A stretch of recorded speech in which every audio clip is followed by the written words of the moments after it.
పడేశారు నాగార్జున గారు. తర్వాత రీతుని తీసుకొచ్చి ఒక ట్యాగ్ మెడలో వేయమన్నారు. సో తను తీసుకొచ్చి ఫౌల్ మౌతాడు అని చెప్పి ట్యాగ్ తీసుకొచ్చి మాధురి గారు మెడలో వేసింది.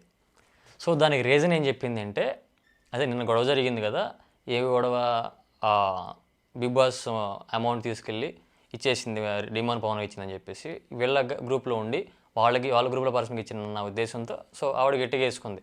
నేను బయట ఎలానే అయితే నేను నెలకేసి కొట్టేదాన్ని అని చెప్పి కొంచెం ఆవిడ కూడా కొంచెం ఓవర్ డైలాగ్ వేసింది, ఎవరు మాధురి గారు. సో దానికి ఫౌల్ మౌతాడు అనే ట్యాగ్ ఇచ్చిందనమాట. ఎందుకు ఇచ్చావు అని అడిగితే, ఇట్లా అంది సార్, ఇట్లా నన్ను నీ నోట్లో నోరు పెడితే అంత బుద్ధి ఎవడికి లేదు, ఇలా కొంచెం అనరాని మాటలు అంది. సో ఆ విధంగా నేను ఇచ్చానని చెప్పేసి అంది. సో ఆవిడ డిఫెండ్ చేసుకుంది. ఆవిడ స్టార్ట్ చేసింది కాబట్టే నేను అన్నానండి, లేకపోతే నేను అనేదాన్ని కాదు. సో నేను బయట అన్నాను, బయట ఇలా జరిగితే నేలకేసి కొట్టేదాన్ని అని చెప్పేసి అన్నాను. దానికి రీతు కౌంటర్ చేసుకుంది.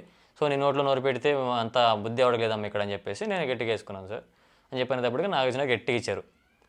అమ్మ ఇక్కడ నెలకేసి కొడతా, గోడకేసి కొడతా, నీ నోట్లో నోరు పెడితే కంపేవాడు, ఇలాంటి వర్డ్స్ వాడొద్దు, నువ్వు బయట తోకపోతే బయట చూపించు.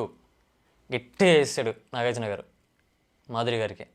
నువ్వు బయట తోపు అయితే ఇక్కడ తోపు కాదు, ఇది బిగ్ బాస్, నువ్వు బయట తోపు అయితే బయట చూపించుకో, ఇక్కడ చూపించుకునే అవసరం లేదు, అంత సినిమాలు ఇక్కడ లేదు అని చెప్పి గట్టిగా వేశారు.